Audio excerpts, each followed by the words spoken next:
20वां chapter पूरा हुआ था जिसमें हमने पढ़ा था संघीय व्यवस्थापिका के बारे में, ठीक है।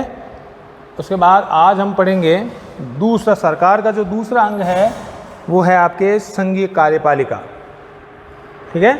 तो हमने चर्चा की थी कि संघीय कार्यपालिका चैप्टर 21 है संघीय कार्यपालिका।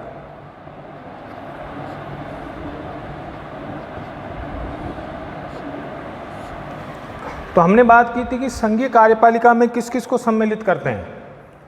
संघीय कार्यपालिका में सम्मिलित किया जाता है राष्ट्रपति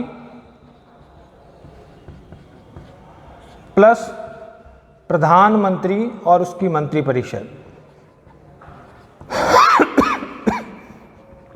प्रधानमंत्री और उसकी मंत्रिपरिषद, इनको संघीय कार्यपालिका में सम्मिलित किया जाता है। तो भारत में जैसे आपको पता है कि राष्ट्रपति जो है वो नाम मात्र की कार्यपालिका का उदाहरण है, नाम मात्र की कार्यपालिका का उदाहरण है, जबकि वास्तविक कार्यपालिका का उदाहरण है प्रधानमंत्री और उसकी मंत्रिपरिषद।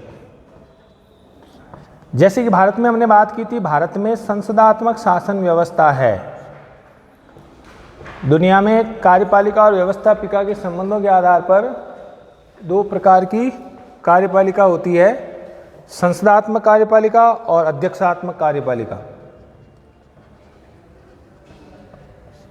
तो संसदात्मक कार्यपालिका में कार्यपालिका का जो गठन है, संसदात्मक शासन व्यवस्था में कार्यपालिका का गठन किसमें से होता है? व्यवस्थापिका में से होता है। यानी संसद में से ही कार्यपालिका का गठन, देश की जो भी विधायिका है, कार्यपालिका व्यवस्थापिका है, या जो भी संसद जिस नाम से जानते हैं, पार्लियामेंट है या कांग्रेस है, अमेरिका में अमेरिका की जो व्यवस्था है वो अध्यक्षात्मक है। तो संसदात्मक का उदाहरण है इंग्लैंड। तो जो भी कार्यपालिका का जो गठन है, यानी वो उस देश की व्यवस्थापिका में से होता है। दोनों एक दूसरे से घनिष्ठ रूप से संबंधित होते हैं, ठीक है। जबकि सेकंड जो फॉर्म होती है वो अध्यक्षात्मक, उसमें व्यवस्थापिका और कार्यपालिका सेपरेट होते हैं। यानी कार्यपालिका का व्यवस्थापिका से कोई संबंध नहीं होता है। कार्यपालिका व्यवस्थापिका में से नहीं चुनी जाती, बल्कि एक सेपरेट चुनी जाती है। जैसे उदाहरण है अमेरिका का राष्ट्रपति। अमेरिका का राष्ट्रपति सेपरेटली चुना जाता है और उसकी जो मंत्रिपरिषद है, राष्ट्रपति की जो मंत्रिपरिषद है वो बिल्कुल अलग होती है, वो वहाँ की व्यवस्थापिका में से नहीं चुनी जाती। राष्ट्रपति अपनी टीम खुद चुनता है और वो वहाँ की जो कांग्रेस है उसके सदस्य नहीं होते हैं, ठीक है। तो सेपरेटली होती है, यानी कार्यपालिका का गठन व्यवस्थापिका में से नहीं होता है। एक तो ये अंतर हो गया।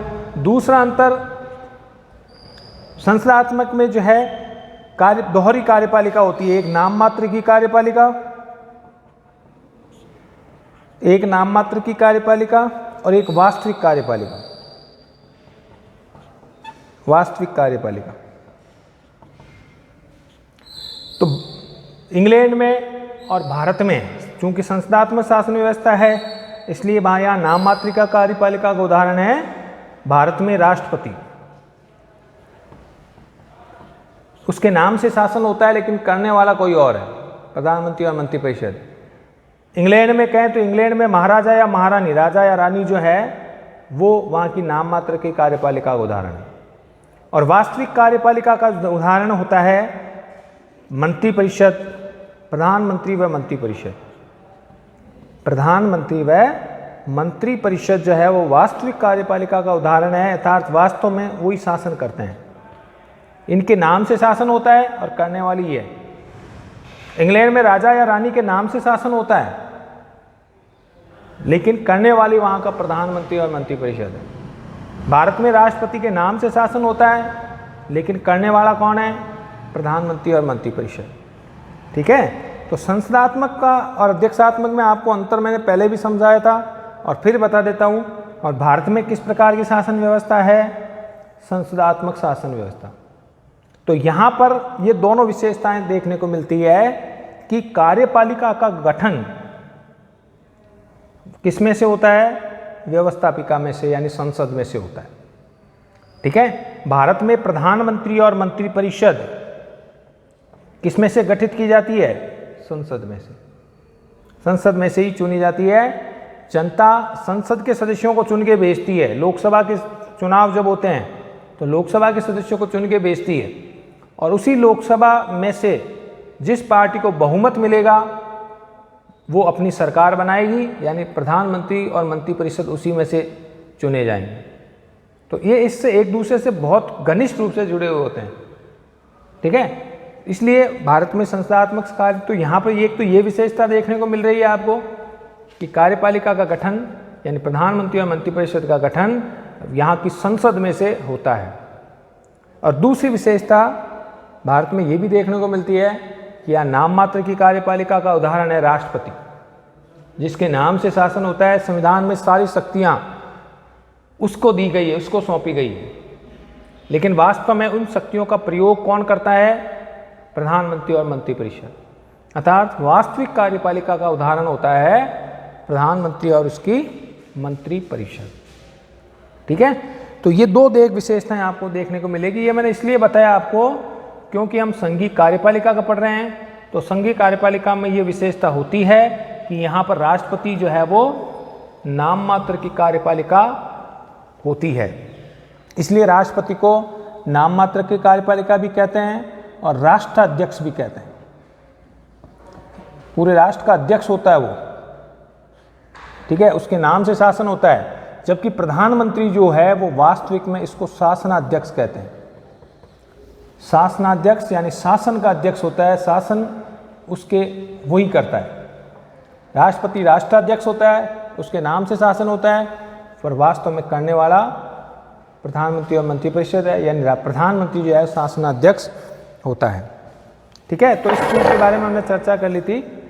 तो दुनिया में दो तरह की शासन व्यवस्था है, उसमें से भारत में कौन सी शासन व्यवस्था को अपनाया गया है? संसदात्मक शासन व्यवस्था को। अब बात करते हैं संघीय कार्यपालिका में किस किस को सम्मिलित किया जाता है। संघीय कार्यपालिका में राष्ट्रपति तथा प्रधानमंत्री और उसकी मंत्रिपरिषद को सम्मिलित किया जाता है। ठीक है, संघीय संसदात्मक कार्यपालिका की विशेषता क्या होती है? संस्थात्मक व्यवस्था की विशेषता, जो हमने दो विशेषताएं चर्चा की थी कि कार्यपालिका का गठन व्यवस्थापिका में से होता है, और दूसरा नाम मात्र और वास्तविक कार्यपालिका अलग अलग होती है। तो भारत में नाम मात्र की कार्यपालिका का उदाहरण है राष्ट्रपति और वास्तविक कार्यपालिका का उदाहरण है प्रधानमंत्री और मंत्रिपरिषद। इंग्लैंड की बात करें तो इंग्लैंड में नाम मात्र की कार्यपालिका का उदाहरण कौन है? वहाँ पर राजा या रानी। इंग्लैंड में राजा या रानी के नाम से शासन होता है, लेकिन करने वाला वास्तव में वहाँ का प्रधानमंत्री होता है। ठीक है, तो इस प्रकार हम कह सकते हैं कि भारत में संसदात्मक शासन व्यवस्था है। इसलिए शासन व्यवस्था में नाम मात्र और वास्तविक कार्यपालिका दोनों क्या होती है? अलग अलग होती है। ठीक है, वास्तविक कार्यपालिका का जो उदाहरण है, ऐसी व्यवस्था अध्यक्षात्मक में नहीं होती है। जैसे अमेरिका में अध्यक्षात्मक शासन व्यवस्था है, वहां पर नाम मात्र और वास्तविक कार्यपालिका का कोई भेद नहीं होता है। नाम मात्र और वास्तविक का कोई भेद नहीं होता है, दोनों एक ही होती है। अर्थात अमेरिका का जो राष्ट्रपति है वही नाम मात्र का कार्यपालिक है और वही वास्तविक कार्यपालक है। वहाँ प्रधानमंत्री जैसा पद नहीं होता है। अमेरिका में प्रधानमंत्री का पद ही नहीं होता, क्योंकि वहाँ का राष्ट्रपति ही नाम मात्र का और वास्तविक कार्यपालक दोनों है। इसलिए अमेरिका के राष्ट्रपति को दुनिया का सबसे ताकतवर व्यक्ति माना जाता है, क्योंकि सबसे ताकतवर देश अमेरिका और उसका राष्ट्रपति होना। ठीक है, तो वहाँ पर नाम मात्र और वास्तविक कार्यपालिका उदाहरण नहीं है। ठीक है, अब अध्यक्षात्मक सरकार में यानी यहाँ पर राष्ट्राध्यक्ष और शासनाध्यक्ष दोनों अलग अलग पद होते हैं संसदात्मक में, जबकि अध्यक्षात्मक में दोनों कोई नाम मात्र कोई वास्तविक नहीं है। राष्ट्रपति ही वहाँ पर जो है नाम मात्र और वास्तविक कार्यपालिका का उदाहरण है। ठीक है, तो दो विशेषताएं आपको याद रखनी है संसदात्मक में, कि कि एक कार्यपालिका का गठन व्यवस्थापिका में से होता है और दूसरा नाम मात्र और वास्तविक कार्यपालक अलग अलग होते हैं। और ये दोनों ही विशेषताएं भारत में देखने को मिलती है। दूसरी तरफ अमेरिका की बात करें या ब्राज़ील की बात करें, जहाँ पर अध्यक्षात्मक शासन व्यवस्था है और वहाँ पर राष्ट्राध्यक्ष और शासनाध्यक्ष, जो राष्ट्राध्यक्ष होता है वही शासनाध्यक्ष होता है, यानी दोनों भेद होता ही नहीं है। जो राष्ट्राध्यक्ष है वही शासनाध्यक्ष है, ठीक है। तो वहाँ पर और वही सारी शक्तियों का केंद्र बिंदु होता है। यहाँ पर फ्रांस में, रूस में, श्रीलंका में यहाँ पर अध्यक्षात्मक है लेकिन अर्ध अध्यक्षात्मक है, आदि, यानी प्योर अध्यक्षात्मक विशेषताएं आपको यहाँ पर देखने को नहीं मिलेगी। कहाँ पर? ब्राज़ील, या आपकी बात करते हैं इसकी कौन किस देशों में? श्रीलंका में अगर देखें, फ्रांस में देखें, रूस में देखें, तो वहाँ पर अर्ध अध्यक्षात्मक तो है लेकिन आधी, उसकी कुछ विशेषताएं देखने को, तो वहाँ पर अर्ध अध्यक्षात्मक शासन व्यवस्था देखने को मिलती है, ठीक है। तो भारत में संसदात्मक शासन व्यवस्था है, इसलिए नाम मात्र का कार्यपालक है राष्ट्रपति और वास्तविक कार्यपालिका है प्रधानमंत्री।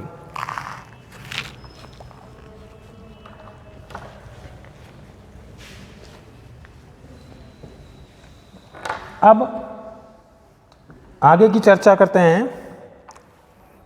तो भारत में संघीय कार्यपालिका में किस किस को सम्मिलित करते हैं?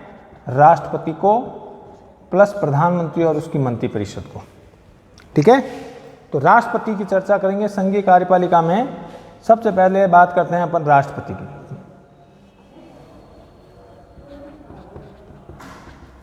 राष्ट्रपति, देखिए संविधान के द्वारा सारी शक्तियां जो है वो राष्ट्रपति को ही सौंपी गई है। जितनी भी राष्ट्रपति जो कार्यपालिका का जो प्रमुख व्यक्ति होगा, इसको कार्यपालिका प्रमुख कहते हैं और यही कार्यपालिका का वास्तविक जो है हम कह सकते हैं प्रमुख व्यक्ति होता है। तो इसका वर्णन है अनुच्छेद 52 में, आर्टिकल 52 में साफ लिखा हुआ है। देखिए अनुच्छेद 51 में हमने पढ़ा है नीति निर्देशक तत्व समाप्त हो जाते हैं और 52 में राष्ट्रपति ये जो है संघीय कार्यपालिका शुरू हो जाती है। तो अनुच्छेद 52 से लेकर के और 78 तक जो है वो संघीय कार्यपालिका का उल्लेख किया गया। कहाँ से कहाँ तक? अगर संघीय कार्यपालिका की बात करें तो आर्टिकल 52 to 78 इसमें संघीय कार्यपालिका का जो है उल्लेख किया गया। भाग 5, कौन से भाग में? भाग पूछे तो भाग 5। संघीय कार्यपालिका का उदाहरण, भारत में संघीय कार्यपालिका का वर्णन अनुच्छेद 52 से 58 तक अर्थात भाग 5 में संघीय कार्यपालिका को जो समझाया गया। तो राष्ट्रपति का जो पद है आर्टिकल 52 के तहत, अनुच्छेद 52 के तहत राष्ट्रपति का पद है। इसमें एक लिखा गया है कि एक राष्ट्रपति होगा, भारत का एक राष्ट्रपति होगा और अनुच्छेद 53 में लिखा हुआ है कि संघ की, अनुच्छेद 52 में लिखा है कि भारत का एक राष्ट्रपति होगा, यानी वही संघीय कार्यपालिका का उदाहरण होगा। भारत का एक राष्ट्रपति होगा और अनुच्छेद 53 में लिखा हुआ है कि संघ की कार्यपालिका शक्ति, संघ की कार्यपालिका शक्ति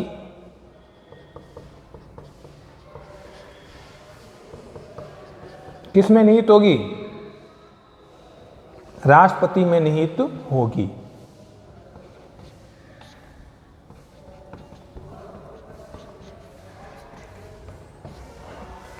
इसमें साफ लिखा हुआ है कि राष्ट्रपति इन शक्तियों का प्रयोग एक मंत्रिपरिषद की सहायता से करेगा।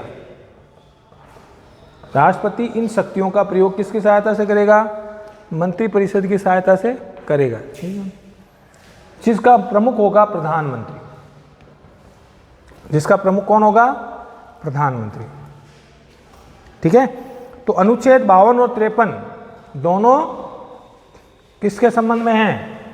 राष्ट्रपति, यह है राष्ट्रपति के संबंध में। तो अनुच्छेद 52 में लिखा हुआ है कि भारत का एक राष्ट्रपति होगा जो कार्यपालिका प्रमुख होगा, और अनुच्छेद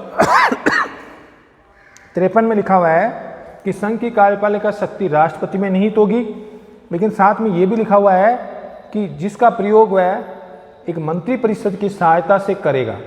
सहायता व सलाह दो शब्द हैं। जिसका प्रमुख होगा प्रधानमंत्री। ठीक है, यानी जिसका प्रयोग वह स्वयं वह अपने अधीनस्थों की सहायता से, अधीनस्थ अधिकारियों की सहायता से करेगा। तो ये दो अनुच्छेद जो हैं वो राष्ट्रपति से संबंधित हैं। अब राष्ट्रपति के संबंध में हम चर्चा करते हैं कि अनुच्छेद 52 से राष्ट्रपति जो है शुरू हो जाता है, राष्ट्रपति से संबंधित अनुच्छेद है। अब राष्ट्रपति के बारे में बाकी सब चर्चा करते हैं। सबसे पहले बात करते हैं राष्ट्रपति का निर्वाचन। राष्ट्रपति का निर्वाचन यानी चुनाव।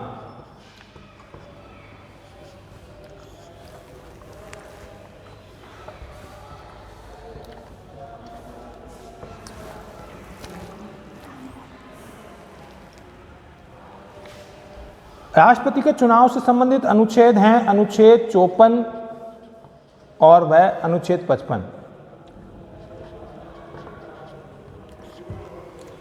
इन दोनों अनुच्छेदों में राष्ट्रपति के चुनाव के बारे में लिखा हुआ है। इसमें लिखा हुआ है अनुच्छेद 54 के अनुसार,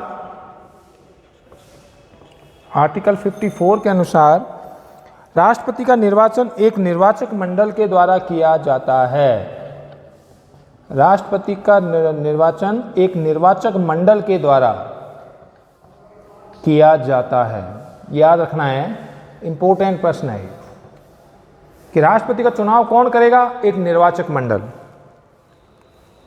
अब इस निर्वाचक मंडल में कौन कौन शामिल होंगे? याद रखना है आपको, इस निर्वाचक मंडल में यानी राष्ट्रपति का चुनाव एक निर्वाचक मंडल करेगा, जिसमें कौन कौन शामिल होंगे?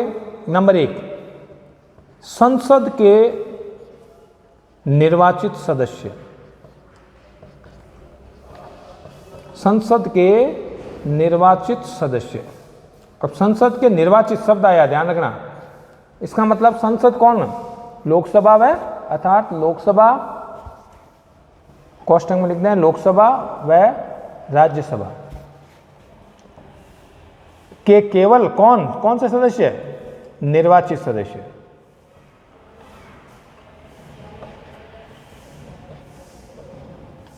इसका मतलब आपको पता है कि राष्ट्रपति 2 एंग्लो इंडियन सदस्यों को लोकसभा में और 12 सदस्यों को राज्यसभा में मनोनीत करता है। तो मनोनीत सदस्य राष्ट्रपति के चुनाव में भाग नहीं लेते हैं। याद रखना है आपको, केवल निर्वाचित सदस्य ही राष्ट्रपति के चुनाव में भाग लेते हैं, यानी वही राष्ट्रपति को वोट देते हैं।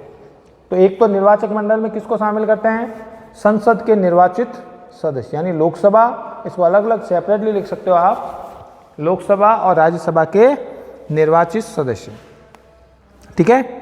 दूसरे, राज्यों के विधानसभाओं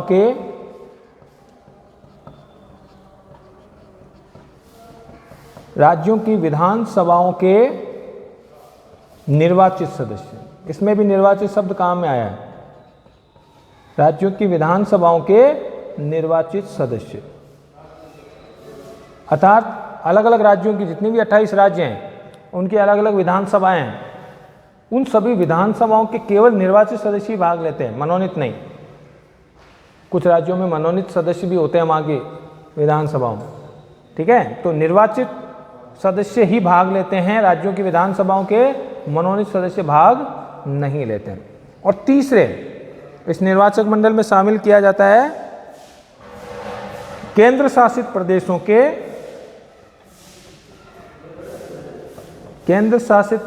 के निर्वाचित सदस्य। केंद्र शासित प्रदेशों के निर्वाचित सदस्य।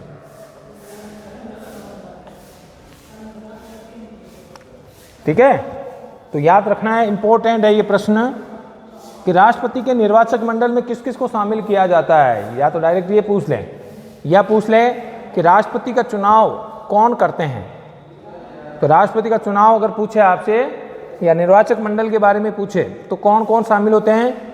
संसद के निर्वाचित सदस्य यानी लोकसभा और राज्यसभा के निर्वाचित सदस्य, केवल निर्वाचित शब्द काम में लेना जरूरी है, प्लस राज्यों की विधानसभाओं के निर्वाचित सदस्य।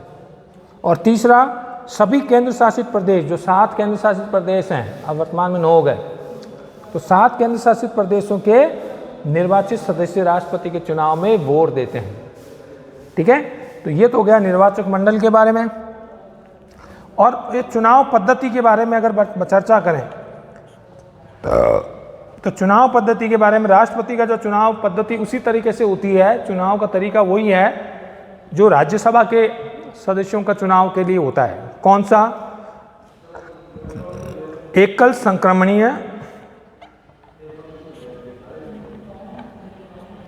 संक्रमणीय